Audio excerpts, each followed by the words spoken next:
En este episodio de hoy vamos a hablar de mindfulness o cómo dejar de viajar en el tiempo.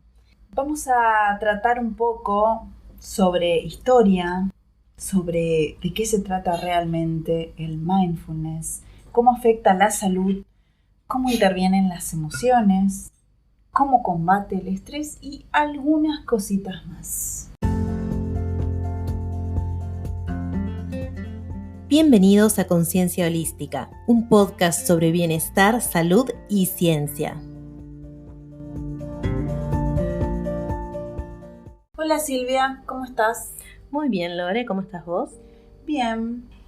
Quiero que le cuentes a nuestro curioso de hoy por qué elegiste ese título y cuál es la anécdota que lo relaciona con tu descubrimiento de la meditación. Bueno, yo elegí este título, Mindfulness o cómo dejar de viajar en el tiempo, porque por mucho tiempo fue lo que más me costó hacer. ¿Sí? Yo siempre viví recordando momentos pasados, ya sean buenos o malos, reviviéndolos, o imaginando y proyectando posibles futuros, posibles resultados, ¿sí? Siempre viví en eso, en el pasado o en el futuro, pero jamás en el presente y disfrutando el momento actual. Hay un cuento de Borges que se llama El milagro secreto, en el que el protagonista es condenado a muerte. Entonces, las noches anteriores a su ejecución, él se imagina todas las formas posibles de su muerte. ¿Por qué? Porque de este modo él teorizaba que al imaginar un posible futuro, ya se aseguraba de que no sucediera, porque las cosas jamás suceden del modo en que las imaginamos. O eso es lo que dicen, ¿no?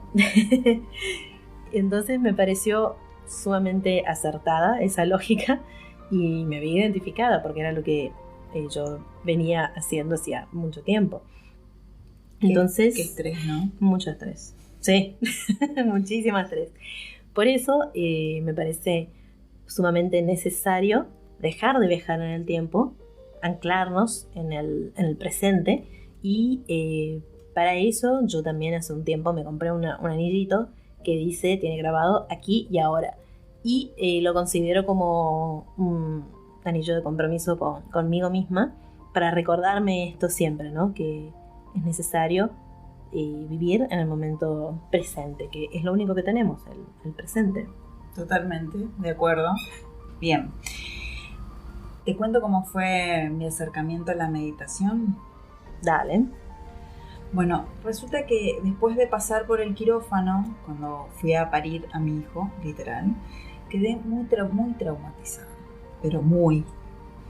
Sí, esto solo lo sabe probablemente mi analista, así que... Primicia. Besitos. Era la primera vez que estaba en ese espacio aséptico y cerrado. Yo nunca tuve mayores problemas de salud. Entonces el quirófano era solo de lejos para mí, o en las películas. Era lo que se puede llamar un misterio, ¿no? Uh-huh.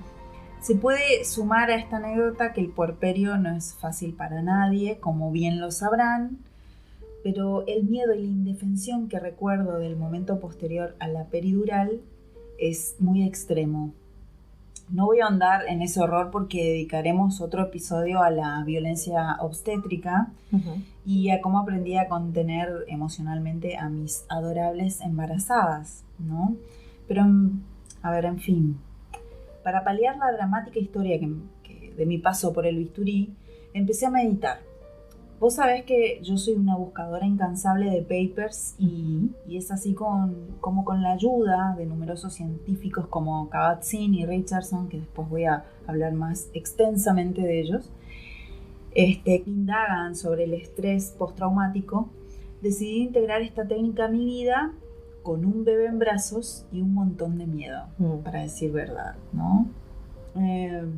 Descubrí, gracias al estado de atención plena que proporciona el mindfulness, que mi precioso cuerpo se sacaba de encima el cansancio propio del estrés posparto, del que nadie habla, por cierto. Todos callan esa parte. Bueno, y contribuía al descanso y la buena lactancia de mi bebé, que pasó durante los primeros 6 meses prendido a esta fusión que se construye entre mamá y bebé, ¿no? Yo creo que su desarrollo fue exitoso, el de mi niño, gracias a las horas que pasaba practicando esta técnica. Como siempre digo, mamá consciente, bebé feliz. ¿Sí? Bueno, esa es mi anécdota en relación a la técnica, esta técnica maravillosa que es el mindfulness. Ahora, ¿de qué se trata el mindfulness? Bueno, el mindfulness es una construcción psicológica que viene de las tradiciones budistas y puede definirse como prestar atención concienzudamente al momento presente sin juzgar. Eso es fundamental, sin juzgar. Y tiene 2 elementos principales: la conciencia del momento presente y la calidad de esa conciencia, ¿sí? En cuanto a conceptos como la aceptación, la amabilidad y la ausencia de crítica y de juicio, ¿no? Y el principal beneficio es una autorregulación mejorada. ¿Por qué? Porque uno tiene un mayor control de la atención, es decir, donde pone su atención, una mejor regulación de las emociones y un aumento de la conciencia, de la autoconciencia, ¿sí? Tanto corporal como emocional. Uno puede conocerse mejor y entenderse mejor y entender qué emociones está viviendo en determinado momento, por qué, y decidir también si es bueno seguir sintiéndolas o no.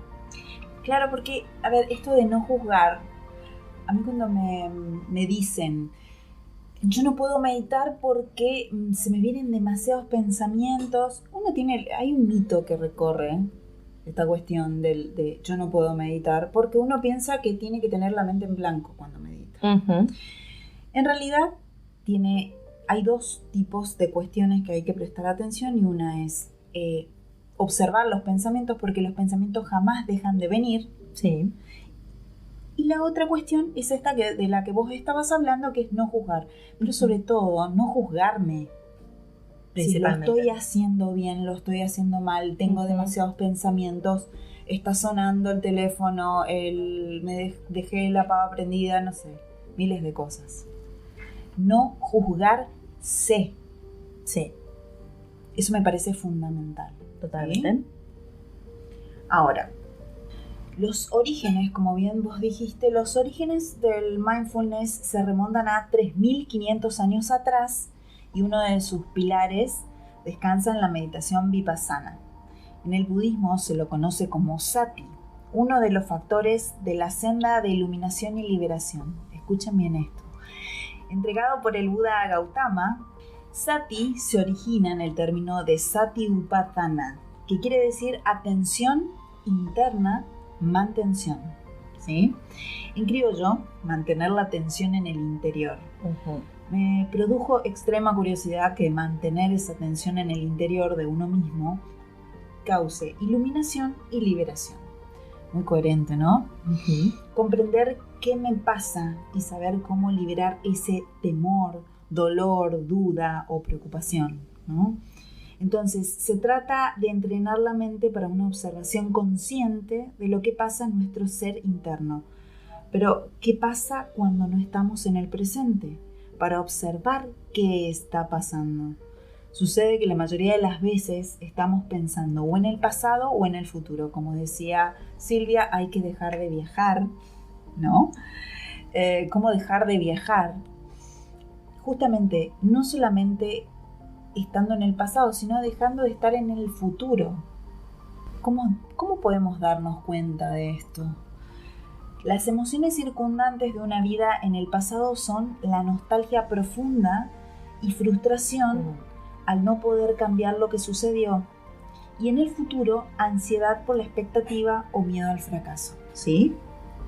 Eso es lo que tenemos que visualizar, eso es lo que tenemos que tener en cuenta. El pionero en llevar a cabo esta investigación desprejuiciada acerca de la meditación fue Jon Kabat-Zinn, quien estudió budismo zen mientras hacía un doctorado en biología molecular. Este médico estadounidense, famoso por haber propuesto desde la década de los años 70 un uso de la atención plena en ámbitos clínicos, como una herramienta que permite llegar a objetivos terapéuticos puntualmente. Desde ese proyecto inició lo que se conoce como reducción del estrés basada en la atención plena, ¿no? O las siglas MBSR. Si la quieren buscar, la googlean y buscan Jon Kabat-Zinn MBSR. ¿Qué objetivo tenía Jon? ¿No? Tenía el objetivo de tomar los elementos terapéuticamente útiles de la meditación, investigarlos y potenciarlos en el ámbito de la ciencia aplicada. Una vez separados de su papel en el budismo y del holístico, para convertirlos en una variable medible por la ciencia. Fíjate vos qué interesante, ¿no? Y acá va una anécdota muy curiosa sobre Mingyur Rinpoche, que se convirtió en un monje muy famoso porque se sometió a una tomografía computada mientras meditaba en la Universidad de Wisconsin con el neurocientífico Richard Davidson. Richard Davidson es autor del documental Free the Mind, al que admiro profundamente. Por favor, googleenlo, Free the Mind, donde se pueden apreciar los estudios que realiza para comprender lo que sucede con la mente en la meditación que propone el mindfulness. Y se convierte en un colaborador a partir del año 94 de la organización sin fines de lucro del Dalai Lama, Tenzin Gyatso. Comparte desde niño la curiosidad por la ciencia y el budismo con justamente este neurocientífico, Richard Davidson, este Dalai Lama, que es bastante particular, ¿no? Sí, bastante. Y promueve... Dalai Lama promueve el mensaje de gran compasión que le dicen Maha Karuna, que es uno de los resultados que muestran las tomografías de aquellos meditadores de gran experiencia.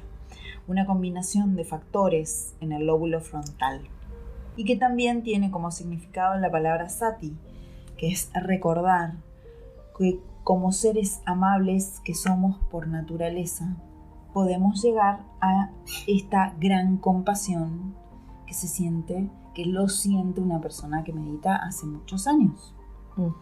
Pero ¿qué tiene que ver la meditación con la salud?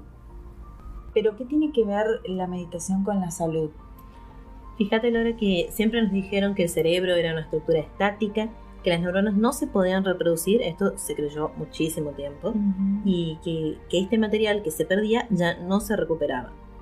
Pero cuando empieza a surgir el concepto de neuroplasticidad, es decir, que el cerebro se puede entrenar y que las neuronas no solo pueden nacer y crecer, sino que formar nuevas interconexiones dendríticas o axónicas, ahí vemos que en definitiva el cerebro es plástico, es decir, se puede modificar, ¿sí?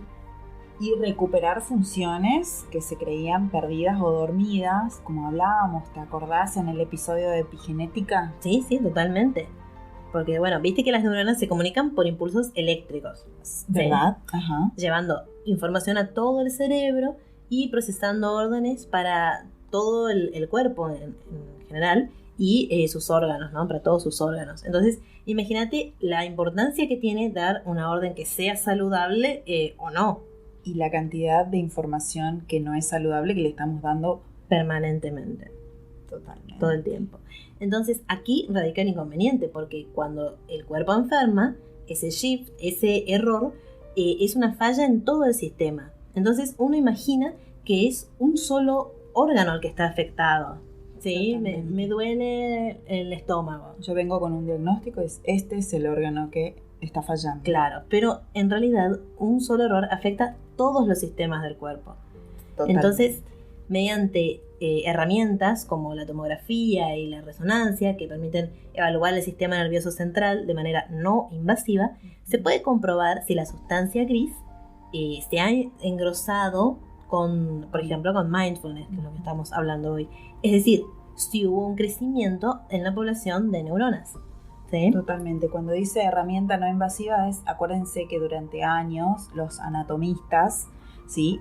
Hacían este tipo de pruebas con personas que no estaban vivas. Nosotros hoy por hoy tenemos tomografías, resonancias, donde podemos ver el cerebro vivo en acción. Sin abrirlo. Si hay un aumento en el número de neuronas, esto podemos inferir que va a provocar cambios a mayor escala, es decir, hablando de regiones cerebrales. Es decir, si hay más neuronas en una determinada área del cerebro, esta área va a ser más grande, ¿no? ¿Cuáles son esas regiones? Bueno, se encontró que 8 regiones del cerebro estaban alteradas consistentemente en los meditadores. La primera es la corteza frontopolar, que está relacionada con una mayor metaconciencia después de la práctica de la meditación. La metaconciencia es más allá de la conciencia. O sea, es una conciencia muy grande. Claro. ¿Sí? Sí. Después, otra área fue la corteza sensorial, que está relacionada con la conciencia corporal. ¿Sí? El hipocampo, que es una región relacionada con los procesos de la memoria. Esa es mi favorita. Ya le vamos a dedicar un rato a eso. La corteza singular anterior, la corteza singular media y la corteza orbitofrontal, que son áreas que están relacionadas con la autorregulación y la regulación de las emociones. ¿Sí? Es una persona que tiene un autocontrol impresionante de las emociones. Exactamente. Es a lo que aspiramos todos. A lo que aspiramos todos y podemos acceder con mindfulness. Y por último tenemos al fascículo longitudinal superior y el calosoma corpus, que son áreas que se relacionan con la comunicación intra e interhemisférica. Es decir, que a las áreas, los hemisferios se comunican entre sí esta información. O sea, nosotros nos imaginamos un cerebro como algo estático, es una masa, pero ahí sucede una intercomunicación permanente. ¿Sí? No solamente eso, son un montón de áreas que están en intercomunicación en un momento. ¿Cuánto nos lleva a meditar? 10 minutos, ¿sí? 15 minutos. En 15 minutos nosotros estamos... 3 minutos incluso, ¿viste? ¿Te acordás que hay una visualización muy linda, una que me gusta a mí particularmente, sobre un paseo en la playa, que dura literalmente 3 minutos? Y en esos 3 minutos hay 8 áreas en funcionamiento. Exactamente. Y en intercomunicación. Sí. Es fantástico. Sí, totalmente. Y fíjate vos qué importante que es que en practicantes de meditación de tipo Zen se encuentra que hay una menor disminución de la materia gris en el putamen y una menor disminución de la tensión sostenida, que son ambas están relacionadas con la edad, es decir, con el tiempo, al envejecer, uno pierde materia gris en el putamen y también disminuye la tensión sostenida, a menos que uno practique meditación Zen. Pero esto no es todo, porque no somos robots. ¿Qué pensarían si les cuento que las emociones producen lesiones? ¿Cómo afecta entonces el mindfulness a la regulación de las emociones? Bueno, se ha sugerido que una mejor regulación de las emociones es la base de muchos de los efectos beneficiosos del mindfulness. Por ejemplo, en un estudio en los que se les mostraba un video estresante a personas que meditan y personas que no, ¿sí? Eran 2 grupos. Entonces, las que meditan mostraban una menor reactividad fisiológica a este video estresante. O sea, miedo. Por ejemplo, ¿sí? Del shock que les provocaba el video se recuperaban más rápidamente. Es decir, la intensidad y la frecuencia de los efectos negativos de ver este video disminuían gracias al mindfulness. Y el mindfulness en general se asocia a estados de ánimo positivos. No solamente positivos. Cuando uno sale del estado de meditación puede darse cuenta fácilmente que es un estado completamente diferente con el que comenzó. Ah, sí, totalmente. O sea, por eso se relaciona. Ustedes pueden ver que se relacionan con estados positivos, ¿sí? Así es. También se ha descubierto, en otro estudio, que los meditadores experimentados muestran una disminución de la activación de las regiones de la corteza prefrontal medial. Esto puede interpretarse como un indicador de un menor control, una menor necesidad de controlar las cosas y una mayor aceptación de los estados afectivos. Así como observamos los pensamientos mientras estamos meditando, así también vemos y observamos las emociones que estamos cursando. Que para alguien que no medita es chino básico, ¿sí? No, aparte hay una negación total del estado emocional. Claro. ¿Sí? una persona que medita es una persona que no solamente tiene autocontrol, sino que tiene más observación de esas emociones y por ende sabe manejarlas y aceptarlas y dejarlas pasar también. Claro, exactamente. Y, por ejemplo, se postula que los principiantes, los meditadores principiantes, todavía tratan de controlar activamente sus estados emocionales y por ende muestran una mayor activación de la corteza prefrontal. Mientras que los meditadores expertos no usan este control prefrontal, sino que tienen automatizada la aceptación de su experiencia. Es decir, ya no se esfuerzan en intentar controlar. Se especula que mindfulness actúa sobre el monitoreo de la excitación, ¿sí? En lugar de la disminución o la supresión de las respuestas emocionales. Entonces, esto puede ser una firma única de la regulación de las emociones conscientes. Entonces, estos estudios pueden indicar que hay cambios en la autorregulación de la motivación, con una posible reducción de la susceptibilidad a los incentivos y una mayor actividad relacionada con las recompensas durante el descanso. Por eso una persona que medita puede dormir mejor.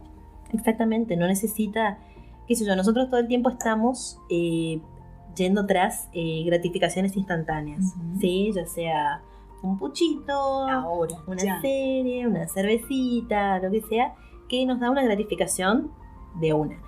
Y una persona que medita no le excita tanto, al cerebro de una persona que medita no le excita tanto el prospecto de recibir esa recompensa. ¿Porque no hay ansiedad? Porque no hay ansiedad, porque puede sentir esta misma recompensa más o menos en cualquier momento, ¿sí? En el descanso se siente recompensada. Perfecto. Entonces, hasta ahora, hablamos bastante de los beneficios del mindfulness, pero ¿cuál es el papel que juega en el cerebro el estrés? ¿Te diste cuenta que cuando la gente habla de estrés, generalmente no sabe qué pasa realmente, no sabe lo que está diciendo? Bueno, a mí sí me pasa y por eso quiero explicarlo de manera sencilla para que uno entienda, ¿no? Este curioso de hoy pueda entender qué significa el estrés y de qué hablamos cuando decimos estoy estresado. Perfecto. Nosotros llamamos circuito central del estrés a una comunicación particular que tiene el cerebro con sus orgánulos, al que se activa a través de la amígdala, un orgánulo ubicado en la parte céntrica del cerebro.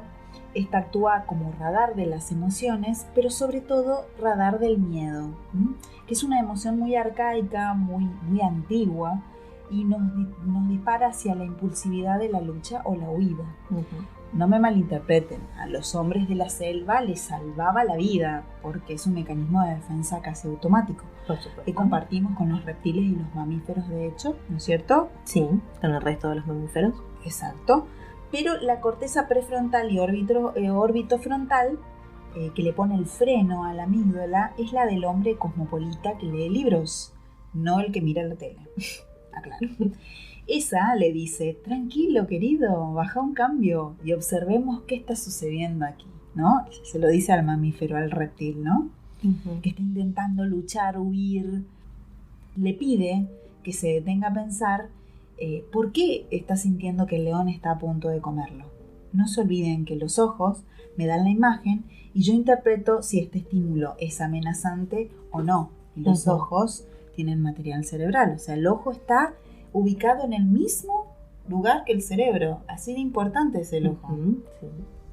Ahora, el hipocampo, que es el encargado de almacenar la memoria inmediata y a largo plazo, me ayuda a encontrar los recuerdos de esa emoción en particular que está en el pasado, ¿no? Es como el referente. Yo busco el referente. Automáticamente siento esta emoción, miedo. Busco en la biblioteca ese referente que es un recuerdo del pasado. Al tener una relación estrecha con la amígdala, nos conecta directamente con este referente del pasado, que es un referente estresante. Si estamos en automático, se activan las glándulas suprarrenales, el cortisol, esta hormona del estrés inunda mi cerebro y me prepara para el ataque o la huida. No participa la corteza prefrontal, no hay un espera, vamos a pensar. Claro. No hay ni freno, ni nadie interviene en relación al pensamiento. No hay un pensamiento que interviene en esa en ese momento. Es un cerebro que no se dio cuenta que evolucionamos, es reptiliano, no toma en cuenta el neocórtex del hombre cosmopolita, no lee, básicamente, se olvidó que sabe leer. No se da cuenta que no hay un depredador al que hay que enfrentar, y como está ubicado en el pasado, piensa como los primeros hombres de las cavernas. ¿Se acuerdan que les dijimos? Parar el viaje, frenar el viaje, es ni en el pasado ni en el futuro. Bueno, solamente en el presente actúa la corteza prefrontal. O sea, nosotros podemos llamarnos cosmopolitas, evolucionados, si estamos permanentemente en el presente. Bien. O también puede que esté ubicado en el futuro, generando expectativas de posibles resoluciones que nada tienen que ver con el conflicto actual. Siempre en pasado o en futuro, jamás en el presente. ¿Sí? Entonces ya sabemos cuál es el objetivo. Vivir en el presente. Perfecto. Ahora, ¿cómo afecta el mindfulness al estrés? Bueno, los efectos del estrés crónico sobre la corteza prefrontal afortunadamente son plásticos. Esta es la buena noticia. Sí. Y pueden cambiar rápidamente en función del estado mental. Entonces, el estrés, cuando es de moderado a severo, parece aumentar el volumen de la amígdala, ¿sí? Y reducir el volumen de la corteza prefrontal y el hipocampo, ¿sí? Que era lo que explicaba Lore. La biblioteca. Claro. Pero ¿qué pasa? La práctica de mindfulness revierte estos efectos del estrés. Básicamente lo que hace es aumentar la densidad de la materia gris del hipocampo y reducir la de la amígdala. Y como resultado, la persona percibe un menor estrés. ¿Sí? Percibe menos miedo. Así es. Y en su efecto, menos estrés. Exactamente. Entonces, incluso algunas prácticas de mindfulness pueden reducir el cortisol, que como dijimos hoy es la hormona del estrés. Por eso en mindfulness preguntamos, ¿cómo te sientes, amígdala?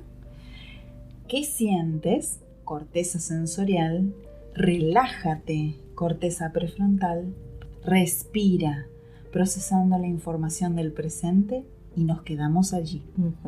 Ahora, como vos estabas comentando anteriormente, cómo afectaba a la autoconciencia, a la metaconciencia. ¿Sí? ¿Cómo afecta el mindfulness a la autoconciencia? Los primeros estudios informaron que el entrenamiento de mindfulness se asociaba con una autorrepresentación más positiva, es decir, una mayor autoestima, una mayor aceptación de uno mismo. Y si bien tales conceptos no son fáciles de captar en estudios experimentales y neurocientíficos, los hallazgos de algunos estudios recientes parecen sugerir que las estructuras cerebrales que están involucradas en el procesamiento autorreferencial pueden verse afectadas por la meditación mindfulness. Yo de hecho lo puedo comprobar derivando estas técnicas en mis adorables, así que sí. Sí, vos decís que sí. Sí. Perfecto. A ver, si el objetivo es no juzgar, habíamos dicho. Claro. Entonces, la autorrepresentación, es decir, la autoestima, la aceptación de uno mismo también cambia. ¿Sí? Es una fórmula magistral. Sí, la totalmente. del mindfulness. Totalmente. Entonces, el mindfulness lo que hace también es reducir el pensamiento repetitivo negativo. ¿Sí? Entonces, por todas estas cosas es que se lo está utilizando para tratar casos de abusos de sustancias o casos de estrés postraumático, desórdenes de atención e incluso desórdenes alimenticios. Entonces, esta técnica se realiza para reprogramar aquello que nos estresa y nos enferma, ¿sí? Programarlo de una manera que nos oriente a la salud, generando nuevas neuronas que se conecten para enviar una información orientadas a poner el freno ante un estímulo como el miedo, parar, sentirnos y relajar para pensar. Hoy en día encontramos más de 4.000 estudios científicos serios que hablan de los beneficios del mindfulness en la salud. Pero, ¿por qué es tan importante este descubrimiento? ¿Por qué? Porque el área que se activa es el de la felicidad, es la del lóbulo frontal izquierdo, que casualmente, pero todo solamente casualidad, es la que reacciona cuando el sistema inmunológico está trabajando en perfectas condiciones. Mirá vos qué importante. Richard Davidson hizo un mapeo cerebral donde pudo constatar que en personas que meditan con frecuencia se activaban unas ondas cerebrales que se llaman gamma, que casi nunca se activan en personas no meditadoras y estaban relacionadas con la sensación de bienestar y felicidad. Matthew Ricard, que es físico cuántico que se convirtió al budismo hace muchos años, participó de los estudios de Richard Davidson y fue declarado la persona con más ondas gamas que se ha visto. Moscoso en sus investigaciones también habla sobre el mecanismo de Mindful Reappraisal o revaloración consciente que permite la reinterpretación de un estresor, con la intención no solo de modificar la reacción emocional a este estímulo, sino también de propiciar el proceso de autorregulación emocional del que venimos hablando hace un tiempo. Entonces, ya que uno se enfoca en la emoción actual y puede reinterpretarla en base a lo que le pasa en el ahora. Uno de estos estudios, el más reciente, Manolete Moscoso, habla de los resultados de pacientes oncológicos que tienen como fundamento la sostenibilidad de la atención y la toma de conciencia de los patrones de pensamiento y de las reacciones emocionales disfuncionales, como el caso de la rumiación en la respuesta a los estados clínicos de ansiedad y depresión. ¿Sí? Esto de la rumiación, ¿qué sería? Yo lo he podido ver a lo largo de mi experiencia analítica. Ver la rumiación excesiva acerca de su diagnóstico cesa en el momento en que se enfocan en su presente, ya no en el pasado de su diagnóstico, ni tampoco en el próximo control que van a tener, sino aquí donde el trabajo es necesario y donde las cosas sí se pueden cambiar. Los pacientes reinterpretan, esto que dice Moscoso es tal cual, porque reinterpretan el significado de su enfermedad. Mis adorables responden adaptativamente a sus temores de recurrencia del tumor maligno, por ejemplo, y adoptan una nueva percepción del diagnóstico de cáncer como un reto en sus vidas. Como siempre digo, el cáncer te enseña a vivir paso a paso, que es como todos deberíamos aprender a vivir. Totalmente. Por eso es que la persona es capaz de desidentificarse de los contenidos de la conciencia, ¿no? Estos propios pensamientos, para ver su experiencia momento a momento, es decir, en el presente, con mayor claridad y objetividad, ¿no? Sí, totalmente. Entonces, la pregunta que tenemos que hacernos es, ¿qué necesito ahora? Y vos sabés que casi nunca nos preguntamos por lo que deseamos actualmente. Sí. Vemos como el final del túnel, ¿viste? Sin percatarnos de qué color, por ejemplo, son los ladrillos de la entrada de ese túnel, ¿no? Transitamos el camino como mirando cuántos kilómetros nos faltan en vez de disfrutar el viaje. Y cuando estamos de regreso, rumiamos en un vórtice de nostalgia todo lo que hemos vivido en ese viaje. Sí. Atender plenamente qué siento en este momento es un ejercicio diario que se transforma en una forma de vivir. ¿A por ello entonces? A por ello. Bueno, entonces si hay alguien por ahí que se esté preguntando cómo puede iniciarse en esto del mindfulness, ¡Charán, charán! ya subimos nuestra primera visualización para principiantes, así que es una buena forma de empezar, ¿no? Va nuestro regalito para nuestros curiosos. Así es, un regalito para empezar este maravilloso camino del mindfulness y de lograr nuestra salud y nuestro bienestar. Y nuestro presente. Principalmente nuestro presente. Bueno, entonces esperamos que les haya gustado este episodio. Entonces comenten si les gustó, coméntanos en nuestra cuenta de Instagram, Conciencia Holística OK, o también pueden suscribirse a nuestro canal en Spotify o donde sea que escuchan los podcasts, ¿sí? Recuerden que también nos pueden buscar en YouTube como Conciencia Holística Podcast. Hasta la próxima. Hasta la próxima.